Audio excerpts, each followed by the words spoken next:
learned the history of egg decorating, let's go ahead and start our project. Okay, so for the first part of the project, what you're going to do with whatever size paper you have, you're going to draw an oval shape for your egg. Now, mine's obviously not perfect. Don't worry about making a perfect shape. Just try the best you can. And you're going to need crayons. Okay, I have some fun confetti crayons, but you can use whatever you have. And then you're also going to need some watercolor paint, a cup of water, and a brush. So to get started, you want to go ahead and outline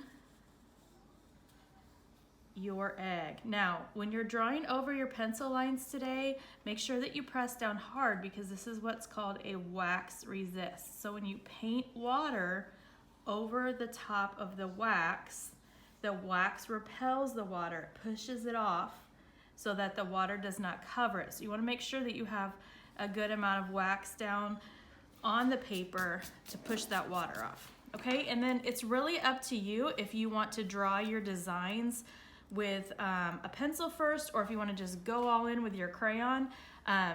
There's different ways that you can do this, okay, but you want to keep in mind patterns and symmetry while you are drawing. So we want to have the same design on the left side of the egg as you have on the right side of the egg. Okay, you also want to use some kind of patterns when you're making your design. I'm just going to do something kind of simple and basic, but the sky is the limit. You all can design your egg however you would like.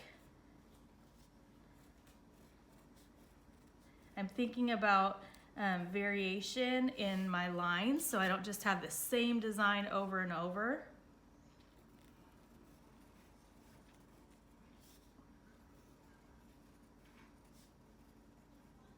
Okay, and then as you get your designs drawn with your lines, you're going to go back in with your crayons and trace over the line. Remember, you don't want to color the entire egg with crayon because you want to have some space left for the paint.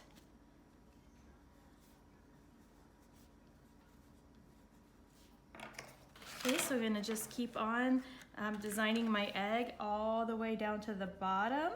I'm going to leave some white areas for my paint.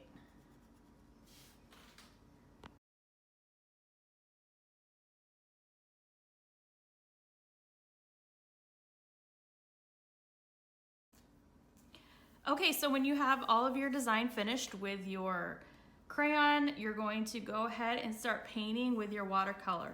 Make sure that you have a small brush. Unfortunately, this was the only one I had at home, which is too big, but I'm just gonna go ahead and use it.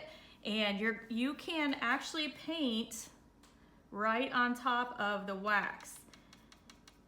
The wax will, like I said earlier, push off the water so that it only stays in the white areas. And try to use the patterns again with your watercolors just like you did with your crayons.